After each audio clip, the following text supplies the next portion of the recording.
Leaving an abusive relationship doesn't mean the pain or confusion instantly stops. And you may be wondering, is this going to hurt forever? And why is it still hurting after I've left? And if that's you, then this episode will be perfect for you today. Because in today's episode, we've been joined by a clinical psychologist, Krazi Kirova, who has worked extensively in trauma recovery and mental health support.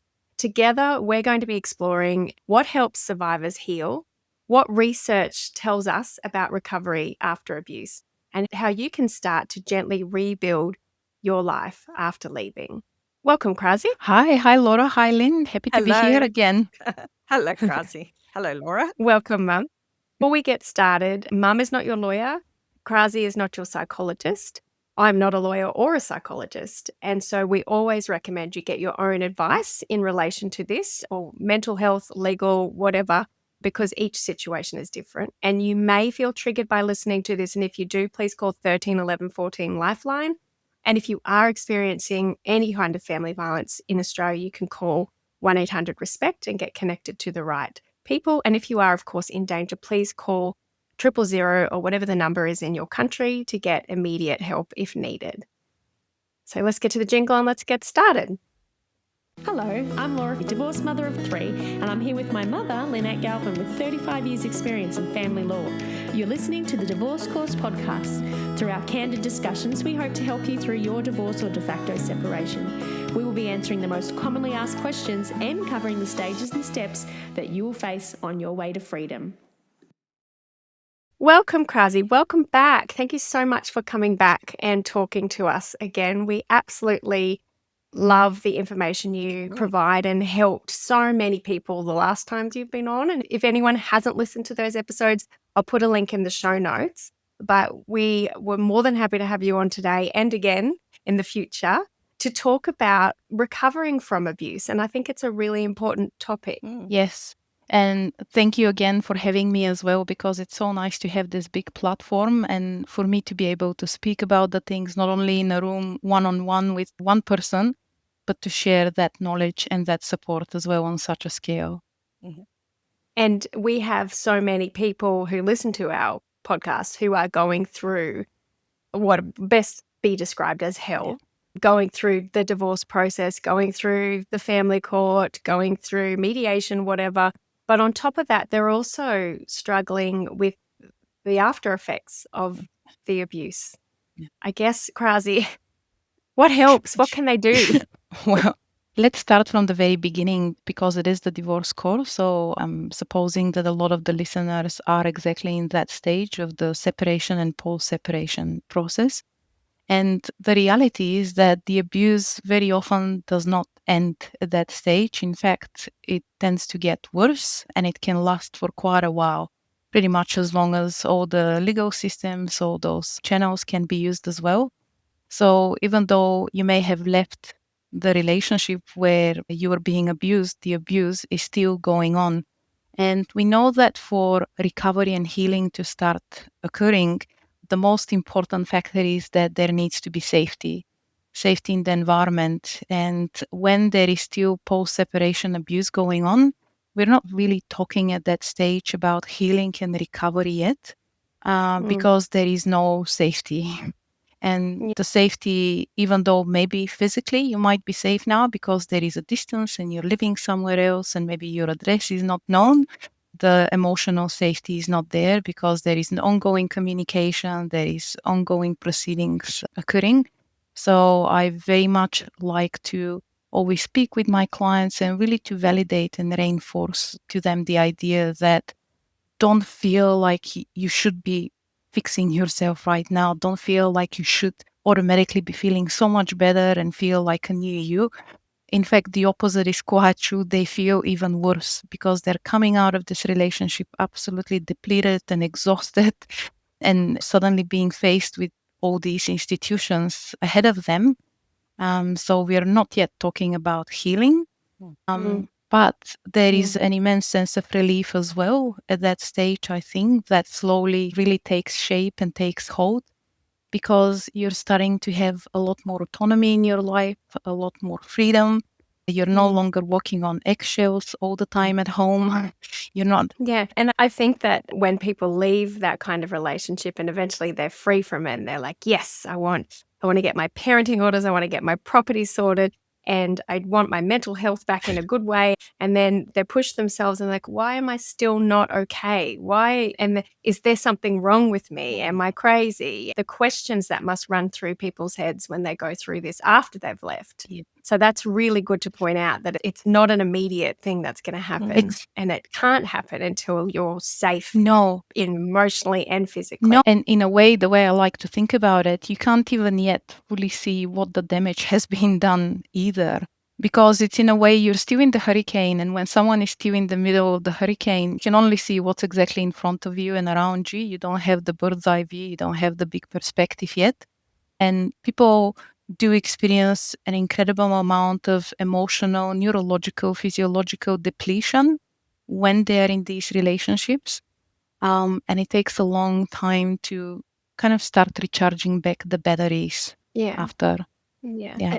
And it was good that you pointed that out, Krazi, because we were just talking on an earlier podcast about how sometimes the victim is pushed into mediations and signing agreements and agreeing to things, and they think they're out, but they're still in the grip.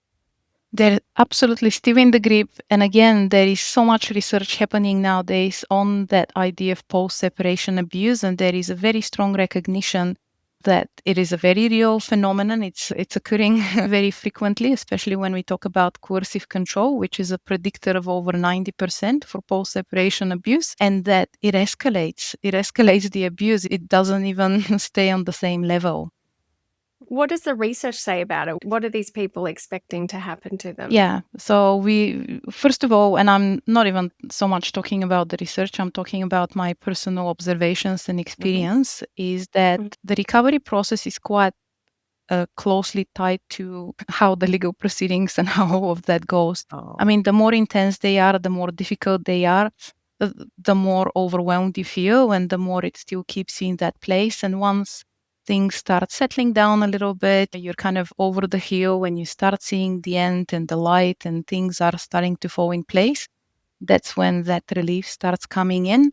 Also, people just get accustomed to it. It's a big shock in the beginning. You don't know the language, you don't know what to expect, and it takes a while to learn it. And once you do start learning it, it does get easier. And also you start feeling the benefits of just not having an abuser around you and everything that comes with it. We had an episode called The Narcissist Playbook. And it was just from people we've met and clients I've met. And it talks about all of the things that you can expect. And I found that if people had an idea of what was going to come, and then when their ex did something and it was in the book, like it was on the list, they go, oh, okay. And it's less frightening for them. You must see that all the time. All the time, and it can be very predictable. I have the benefit of having seen these things play out time and time again. My clients don't. So sometimes we talk and I say, well, I bet you this is going to happen, or I bet you what they'll do. And sure enough, it does. So once they start saying, oh, this is actually quite predictable. Yeah. We had someone write in the other day, actually, who said that they've been listening to the podcast, and I'd suspect probably one of the ones you've done too, Krazi. But she said she's had a journey from every message she gets, every letter, legal letter she got, everything would make her want to vomit and cry, and it would ruin days of her week. But now she's at a place, she's still going through it, but she has a bingo sheet with her sister. Yeah. So she actually says she uses the bingo tack and goes, oh, what is he going to write to me today? And instead of the email giving her that horrible roller coaster feeling, she now crosses it off the bingo sheet and has a little laugh. So I guess even though some people are still in the thick of it, like you said, Krazi, that once they get used to it and they can identify the behaviors and look at it, I had someone describe it to me, look at it like a scientist. Oh, that person is doing that now because of this. as opposed to being in it. You take yourself out of it and look at their behaviors. Yeah. And I think that does help. So, well, it's a psychological strategy as well, which is called reframing. When you reframe a situation, so rather than this is something incredibly scary that's going to happen, you reframe it, oh, there's just that useless noise again that I have to put into a jokey way. And that's when the situation no longer is what it used to be. Well, it loses its power. Yeah. It loses its power. Yeah. And the person loses their power. Yeah. And Mum, you were saying the other day, like we had someone in our Q&A member group, and and they're very scared. Oh, my ex has threatened to take me to court again. Like the threat of being taken to court can really scare people because court seems scary. But Mum, you knew of this person's situation and what that person had done. And you said, what did you say? I can't remember. I can't wait until he's in front of the judge. You'll do much better once the registrar gets a hold of him. Yeah. So that's that reframing, I guess, again. Instead of going, oh my gosh, they're going to take me to court. My whole life's going to explode. Oh, they're going to take me to court. Good luck with that because the judge is going to give you a can of whoop. And the threats become evidence. So you've got your threats, and thank goodness people do it by text message, Facebook now. Yeah, so you can keep that, attach it to your affidavit, point to them, and the court has got a much better handle on coercive control and post-separation abuse, I think. I don't know if that's your experience, Krazi, with your members, but they've tried anyway. Yeah, I've been reading quite a lot, and I can see it actually coming through even in the psychological standards that have just the new psych standards that have come out this year. They have finally included recommendations for specialist training in family and domestic violence, which I can tell you is not part of the core training whatsoever. And it's probably difficult to find for a psychologist, but now at least it's recommended that it is. So I think there's definitely increased awareness and actions towards that way, Have you found anything else with working with your people, Krazi, about that journey of trauma recovery? Have you discovered anything else? Oh, so much stuff. I mean, we have a whole hour to talk about it. I was only starting from the very beginning because I think it's important to also lay out what is it that someone is recovering from? What is the impact? What are they going to be dealing with in order to know how recovery is going to go? And I do want to make a few points about what can be expected completely normally as the impact of emotional abuse and coercive control. And the really important points to make are that it's very expectable. These are not pathological or abnormal reactions. They are very expectable results that people, any person, regardless of their, mental state and so on, are going to have to abuse. And these are very cumulative impacts, meaning that the longer this thing goes on, the more it's going to be felt. There is a difference between someone being exposed to abuse for 1 year compared to someone experiencing it for 10 years. It's going to have a very significant toll on the person. It does result in, like I say, very significant physical, neurological, and emotional depletion, where you're just kind of running on empty by the end of it. Have you seen that? I don't know if you are on TikTok, Krazi. No, I'm not. But they call it the post-divorce glow-up. And you see these, they do like a before and after, and it's while they're with their ex videos. And they look like zombies, like they've been in a makeup costume, and they look drained. They look really like, and then you see a year, 2 years later, the glow-up, they call it, and holy moly, they look like completely different people. And it's like someone's injected them with an IV drip and given them 10 years of their life back and given them a makeover or whatever. I don't know what's going on, but they always look amazing. And it's called the post-divorce glow-up. And if you are feeling right now, as you listen, quite sad after this podcast, go and watch some of those. It might make you feel a little better. I love it. That's great. But it's interesting because while you're in this kind of relationship and subjected to this kind of abuse, it does cause that depletion, and then it becomes a self-reinforcing cycle. Because of the depletion, you no longer have the ability and capacity to resist what's happening to you. And it is a psychological erosion that is going on, and that supports the status quo that actually keeps people stuck in that relationship. And people don't have the energy, they don't have the belief that they can come out of it, but the reality is very different. even though it might be hard in the beginning, and I think, Lynn, you said it as well once, there is a light at the end of the tunnel, whereas if you stay in there, it's a different story. So yes, it's difficult in the beginning, but it pretty quickly starts going the opposite way, and people start finding themselves, start reconnecting, and we'll talk about, and I'll tell you what the research says about what are the factors that really help recovery. But yeah, it's a matter of time, and most people get there. That's a lovely thing. That's a lovely thing to say, that most people get there. And between Laura, the sad, drained human, and because we glow from within, if you haven't got your spirit glowing inside, your outside reflects it. And self-care can go out the window as well. And then this beautiful post-divorce glow-up person. But on the way, you should celebrate the small changes as well, because it's like a flower finally being allowed to blossom. Yeah. I mean, I'm not on TikTok, so I haven't seen the post glow there, but I'm in the therapy room, and what I see is quite often I'll meet my clients at their worst moments, right? I see them, but I don't know who they were before that because I haven't met them at that stage. But it's amazing how we'll be doing our work and I'll know them along the way. And in a couple of years, it's like there is a different person coming into my room. They're no longer whatsoever the person who came in.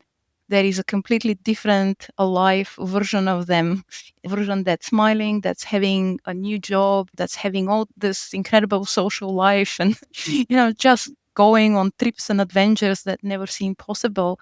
And you just realize there is the real person underneath what was done to them. Yeah, sad. Yeah. How long? So I don't know how long's a piece of string, but because I know people can leave and then I've heard of this where the voice or the sentences or the words that were said to them, they're still in their head.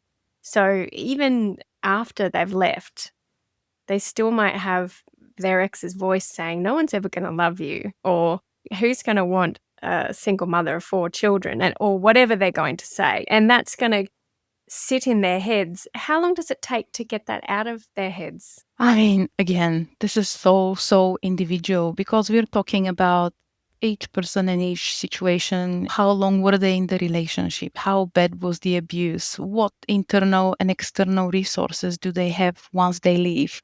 Are their children still involved? Do they still have contact with that person? There's just so many factors going into it that I would not overgeneralize by any means.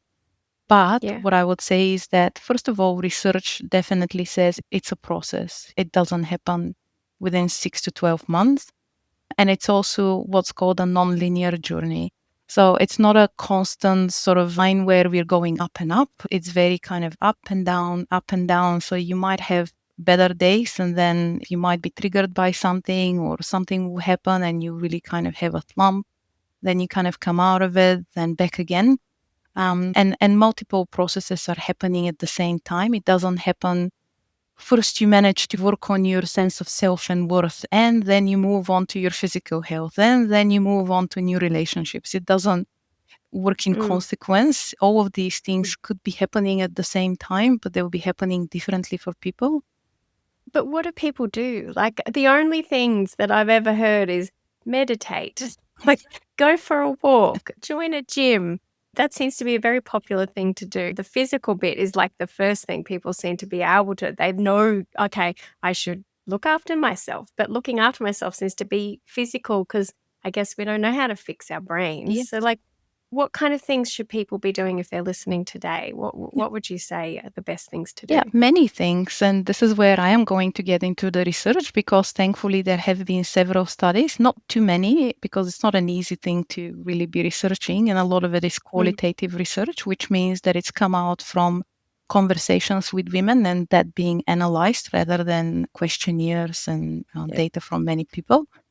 But there are about 8 tasks that have been identified. They're quite consistent through the different research. I love a list. Yes. I love a list. Okay. So, this is something I can get into for everyone. Okay, let's get started. So let's get to the very first task is, like I say, establishing safety as much as possible. No healing happens if there is no safety. And that would be different for obviously different situations and people, but having as much physical distance from the abuser and as much little contact. If you can go no contact, perfect, because not everyone is having to deal with children and divorce proceedings. If going through all your passwords or your devices and really changing that, changing lock cameras, just having safety plans, but that's quite important. So establishing that safety. And safety is also about financial safety, of course, having a place to live. If you have to stay with people for a while, thinking what access to money I'm going to have for a certain amount of time, all of that falls under this. So this is the number one kind of task in the logistics you have to think of before we're even talking about healing and recovery. Can I just put in there, Mum, for kids, if they do have kids, what's the best, safest legal way to set up some boundaries possible, but still be able to do the right thing by the kids? I think for a start, most people would be forgiven if they went a couple of weeks without the children doing more than a phone call or so forth. So in those few weeks that it takes you to get basic safety. If there was abuse, then the children are also likely to be victims of the abuse, either having witnessed family violence or also walking on their own eggshells. So it doesn't hurt for them to have a break. But then you might want to move on it depends on the age of the children, but you might want to move on to maybe phone contact. I wouldn't recommend video conferencing because that can invade your space if they move the camera around. If there is a risk of abuse, you may think that maybe a supervised contact centre would be the right way for the children to see the person. Because if it was bad enough that you've had to leave for you, chances are that the children also need to be given that grace. And Krazi, I was thinking, someone said something once, I don't know if I read it in a family report or in a study, but someone said, if you've been abused, every time you have to interact with your abuser is like a re-abuse. Yes, absolutely, because so much history, so much memory sits behind it. And what can look like a very innocuous interaction between two people to an outsider, they could literally politely say hi to them. But if this is an abuser and already this brings up all the memories, all the unpleasant moments, all the fear that you've experienced, then you are sitting right in the middle of that trauma all over again. So that's absolutely true, which is why I was saying a minimum contact, especially if there are no children involved and you don't have to. I very strongly encourage, at least for a while, until you feel stronger and you pull yourself together and you can actually be more assertive in your communication, then just give yourself distance and a break. And there's those My Family Wizard and Our Children is an app, so you don't have to talk or text your ex. And that's another way you could set that up. All right, what's number 2? Okay, number 2 is what was termed in the literature education and re-examination of the relationship when you now know about the dynamics of abuse. So this is really that sounds painful, but very necessary. Yeah. So it really is about educating yourself about what went on, what happened. So what is emotional abuse, psychological abuse, what is coercive control, what is manipulation, darvo, gaslighting, all of these kind of things we take for granted. And then sort of taking that knowledge and really applying it to your own experience and realizing this thing happened way before I even, had the words. This strategically was already occurring. These are the things I lost along the way. This is how it started getting a lot worse. Sometimes these relationships can be quite good for years and then change, and people really struggle to understand, looking back, when did it really change? When was it like that from the beginning? Did the other person really change? So when you have the language and the knowledge about it, then you can make sense of it. So making sense of it is one of those components of healing. I think we did that episode with you, Is It Emotional Abuse? Yeah. And we got a lot of messages from people going, wow, I've been able to put words to what was happening to me. I'm able to name my experience. And the minute people figure out, oh, that's what was being done to me, you can see that they change. So they're thinking, I'm not crazy. I wasn't crazy. This was happening to me. And they were doing this. And you're right. Once people figure it out and they can see it and they can name it, that does, it gives them a bit of a power because they realize, oh, okay, I was put into a situation. Yeah, it and allows. this was happening. Yeah, we have a saying, name it so you can tame it. I like that. Which is, Love it. so you're trying to tame it, but also naming it in a different way gives you another perspective. It gives you another story. It wasn't, I wasn't good enough for this person, or there is something wrong with me. They didn't treat me well. They did this. And that's a whole different kind of story. And from there, you can start dealing a lot differently with shame and guilt and very common feelings that you're coming out of. So this is kind of number 2, the educating yourself. Name it so you can tame it. Yes, name it so you can tame it. Yeah. Okay. All right. What about number 3? Yeah. So now, Need to start doing your disclosure but have no idea where to start? Feeling overwhelmed about mediation coming up?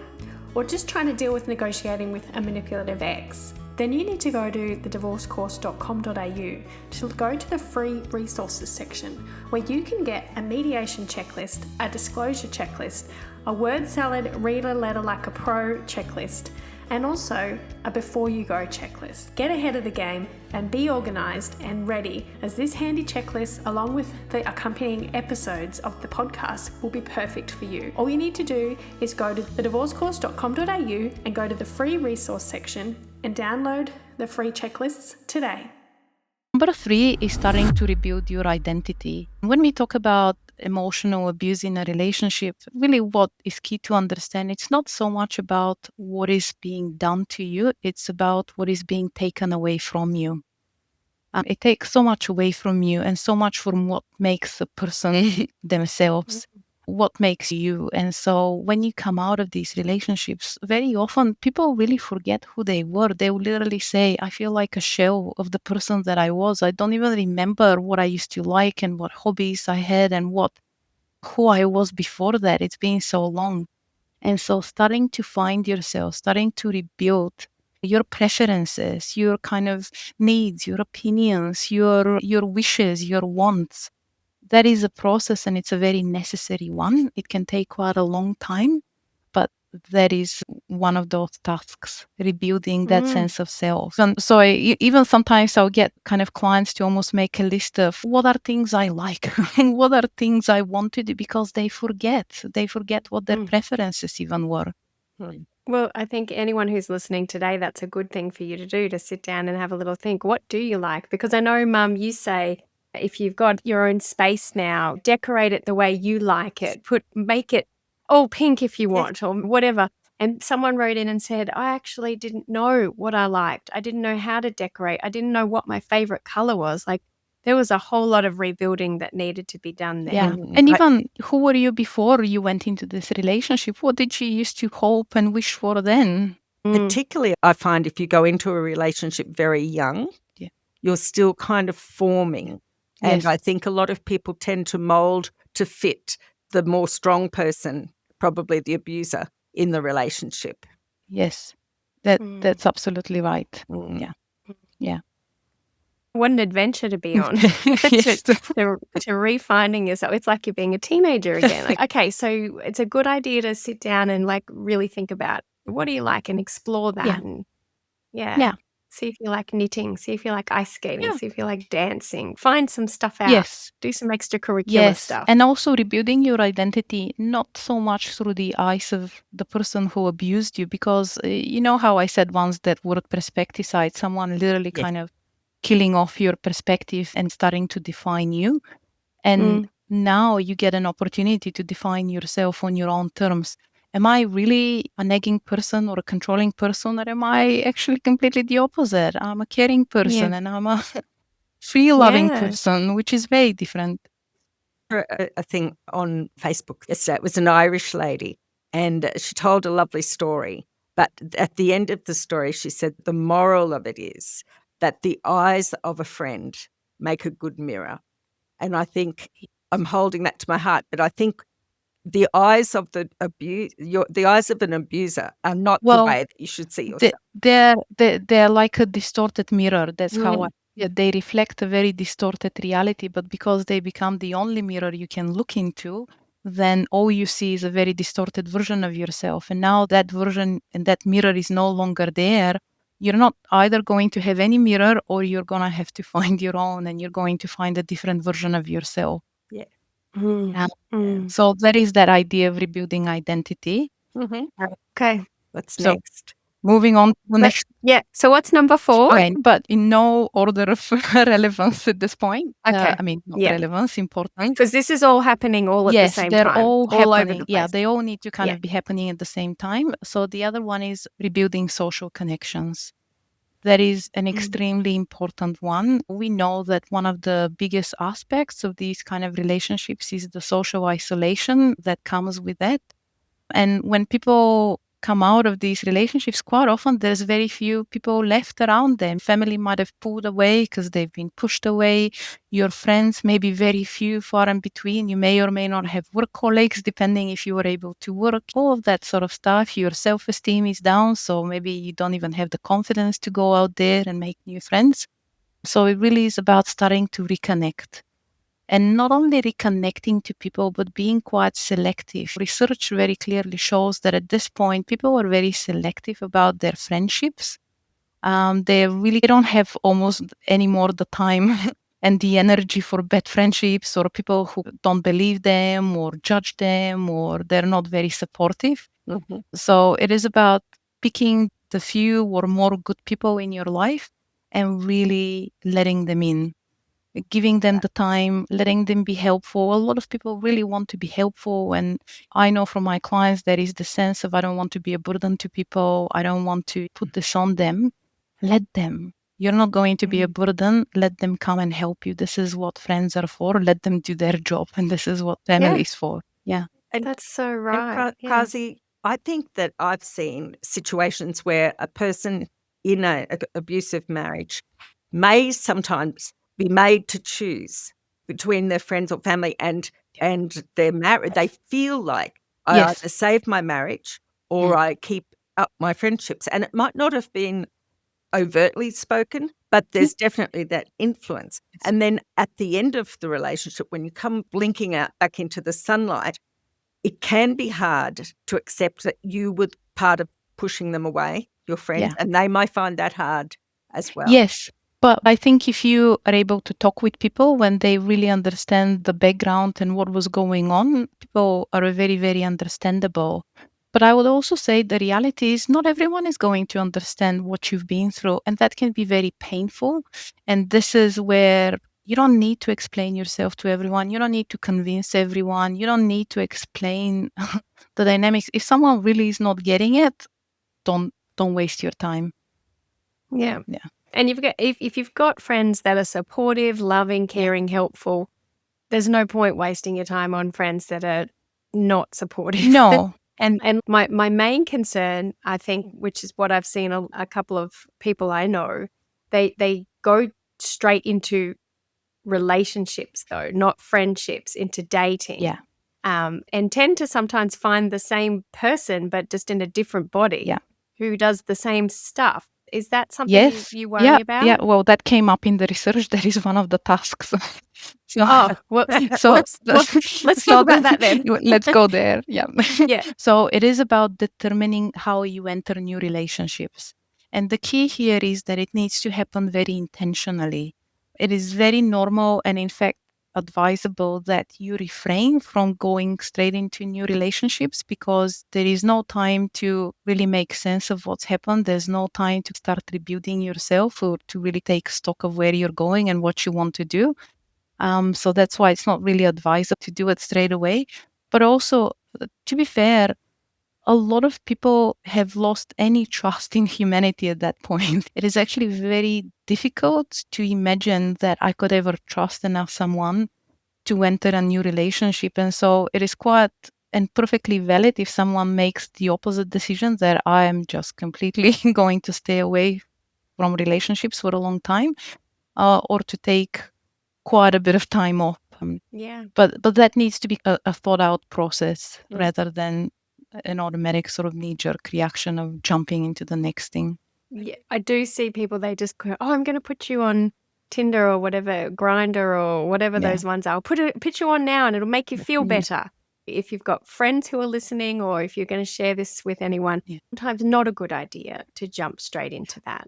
But I've seen too over the years that in quite bad relationships, very coercively controlling or even physical violence relationships, the only way a woman can leave is by starting a relationship with someone else who saves her.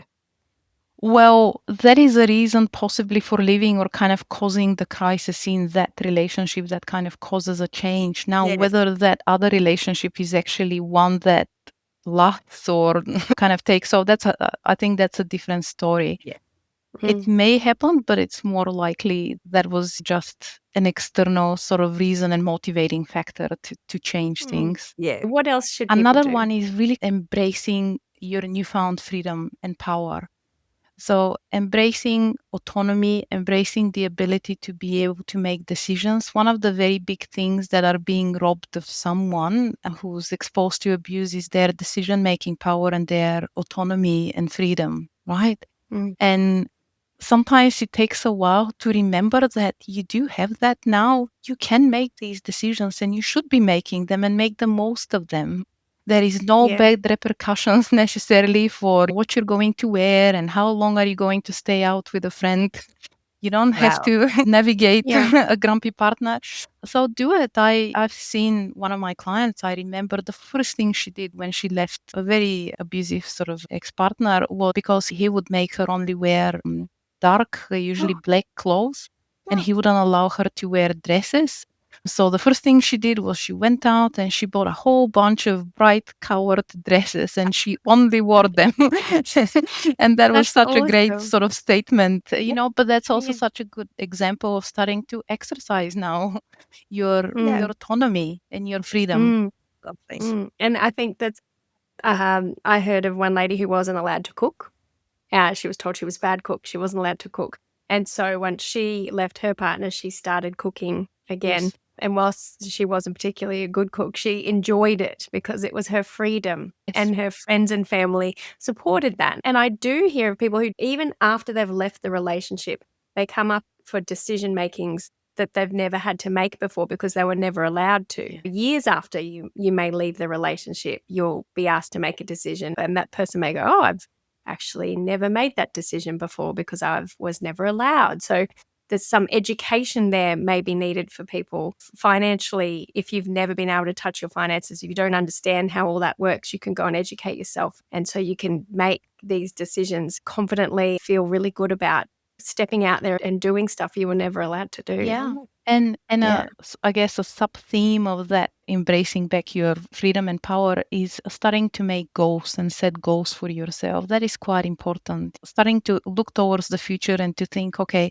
do I like my career? Do I think it's time to switch it up? A lot of people at that stage, they will start taking a new course. They might do a complete career change because they realize time is too short and there's things I've changed as a person and there's other interests that I want to do now. One of my clients, when she kind of ended that whole separation process and the legal proceedings were done, and she suddenly at age 55 decided she wants to go on a 6-month trip to France because she'd always wanted to go and study French. And, this was so unusual for her, but she landed and she went and it was just the best thing ever for her. Oh, that's lovely. So, yeah. So these kind of things, having plans, having goals, motivating yourself for the future. Yeah. Wow, this is making me want to cry because this is the nicest episode we've ever done. It's all about the good bit at the end. What other things can they do? So two kind of smaller things, but also important. One is accepting that recovery is a process and it will take a while. When there is this sense of it needs to happen quick, or I need to fix myself, or I need to get this done, and when there is this unrealistic expectation, then that in itself can really pull you back or make you unsatisfied with your progress. So when you have this kind of attitude of acceptance that this is going to take a while and that's completely normal and just take it day by day, as an attitude that is a lot easier and that helps recovery. Why then, Mum? If it takes so long, why then, and I'm not blaming you, but why do the courts and the family report writers and all of these stories that we hear put the focus on the person who's left the abuser's mental health and says, oh, but look how crazy they are now, or look at all the help they need. They should be better now. They've left the abuse. Okay. So if that's that, why? Okay. Why? So I'm really proud of the family court system in Australia, particularly now. I know that every judicial officer, registrar, all of we lawyers and the contact centre staff, we have all had some trauma training. And so we are finally recognising it. I think I've always known it, but the judges never realised that they came in at the end of the story, or in the middle, of the story, rather than looking at the whole relationship.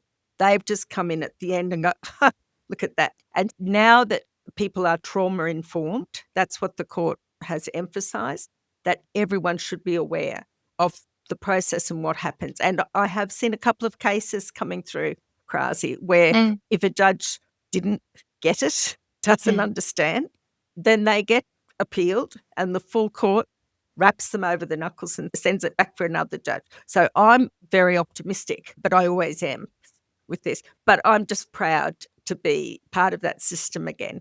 I think some of the solicitors could do with some more training. But our listeners, I think, they educate their lawyers, don't they, Laura? Yeah. So are you saying that the changes are happening and they're filtering through, but they might not fully be full through because they're still having to appeal and get in trouble from the big judge? It seems that some judges haven't yet got the memo, but they are really intensively training and in training us as well. And that's what I'm saying with the contact centres where people undergo supervised time.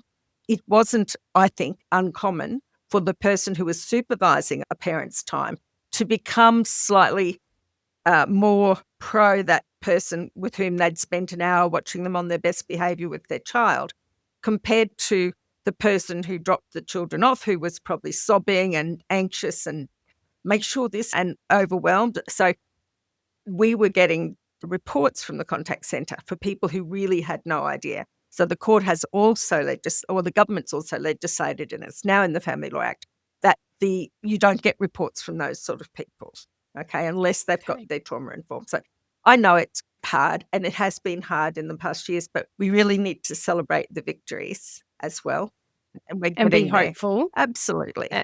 And if anyone's listening and they're not being listened to, then they do have those to talk to a lawyer, but you've got the option to appeal. Yeah. And hopefully the full court will give whatever judges ignored your abuse, maybe. Yeah, absolutely. There was that case. There was a case very recently where the court, Sayed and Raymond, where the primary judge failed to provide adequate reasons for ignoring family violence, and where he failed to give consideration to the mother's evidence about family violence, and the court just overturned the order and sent it off again. Okay. So we are seeing it at the high levels, and I know the Chief Justice is very focused on this. Okay. All right, Krazi, what's the last little one? Okay, the last one is the idea of healing mentally and physically as well. Like I say, there is a lot of fallout from these relationships, and even basic things like starting to go regularly to GP or doctor appointments. I'll give an example for one of my clients during pretty much the whole relationship was not only not really allowed to go and visit a doctor when she felt she needed because she didn't know what her own body, but also she was made to carry the children for very long times. And it really damaged her knees. And so finally, when she was out of the relationship and she finally was able to freely go and spend the money on her own health, it turned out that she needed to have operation on the knees very urgently, and there was already quite permanent damage done because it hadn't been addressed earlier. But I guess that's an extreme case, but I'm illustrating that idea that care of your health in all the kind of normal ways, start paying really attention to it, because quite often that is compromised. And I think that's where that going to the gym and the mindfulness and relaxation and all of it comes under. Whatever works for anyone. To be honest, it doesn't even have to be anything as intense as that. Going out in nature, going out in hikes, giving yourself some alone time to spend in contemplation in a park. All of these things can be very nourishing for the body and the soul.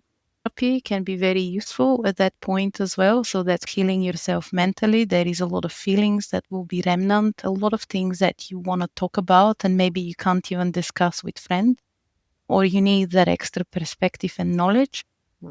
So that can be quite helpful. Body-based interventions. I've talked in the past again about even things like body-informed yoga. One of my clients is starting to do a martial arts, trauma-informed martial arts course. Trauma-informed martial Yes, arts. it's There in we go. That's Melbourne. a There new is one. such a thing. Yeah. But Okay. things like EMDR therapy, there's different things for different people.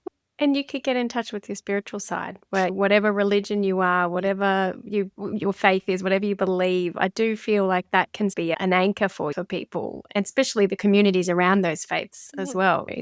It can really help Yes. lift you. Yeah, and that's in also that. that community belonging as well. Yeah. Wow. Wow, Krazi. I love all of that. And I want all of that for anyone Me who's too. listening. But I know that's a lot. So I guess maybe choose 2 or 3 things to start on. Yeah, and I know it's a lot, and I just wanted to say I have a section on my website which is personal resources, and I've done handouts on quite a lot of things that anyone can download, and one of them is exactly on that, recovery after an abusive relationship, and it's like a 7-page summary of pretty much the things we talked about now. So Perfect. What's your website again, it's Krazi? kirovapsychology.com.au, and it's in the resources, personal resources section.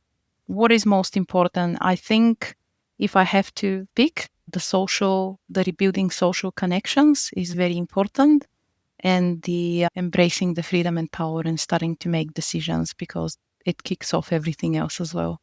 Isn't that wonderful? And there is hope. There is lots of hope. I have seen incredible transformations. I have seen people come from horrible, horrible experiences, having been dragged through a legal system, all of that. And I have seen them thrive. One of my clients at age 69 started going online dating when the time came. Transformation. Now, Krazi, you don't really have much space for more patients, but you do have workshops. Yes, I don't have the capacity to take on new clients, but I do have the workshops for women specifically, which are on understanding what is emotional abuse, but we also talk about exactly recovery, what are things you can do that help either if you're still in the relationship and you can't leave, or if you have left, how to deal with post-separation abuse and all of it. The next one is at the end of November. It's in Melbourne in person, but the details are also on my website. Awesome. And I would love to have you on our member Q&A as well. Absolutely. To maybe answer some questions from our members and give them some support. But whoever's listening today, I really hope that this has given you some hope and a little bit of a scaffolding on how to pull yourself out of where you are right now. Mum, what would you like to embroider on a cushion? I guess, but it's a process. It's a process, but I think, again, process in the best of ways, because it's a journey. You start somewhere and you're getting somewhere, you're going somewhere, whereas what happened before was not a journey to anywhere. And now you're genuinely on a path that can take you many different places. You may not know exactly when or where you're going to get, but you are getting somewhere. And that's what I want to say. I like it. So Wonderful. maybe it's a journey, darling. It's a journey. Yeah, it's a journey. Yeah. All right. Krazi, Thank you so much, Krazi. I love your work. Yes. Love you, and we love your work. do. Thank you so much for being on again. And we'll have you on again soon. Thanks, Mum. Bye, Thanks, Laura. Krazi. Bye, everyone. If you found this podcast helpful, we'd love it if you could rate, review, and subscribe. By doing so, you are spreading the word to help someone else just like you. Lynn would like to remind you that this podcast is general advice only, and you should always get legal advice in relation to your particular situation. And remember that the Australian laws may have changed since recording.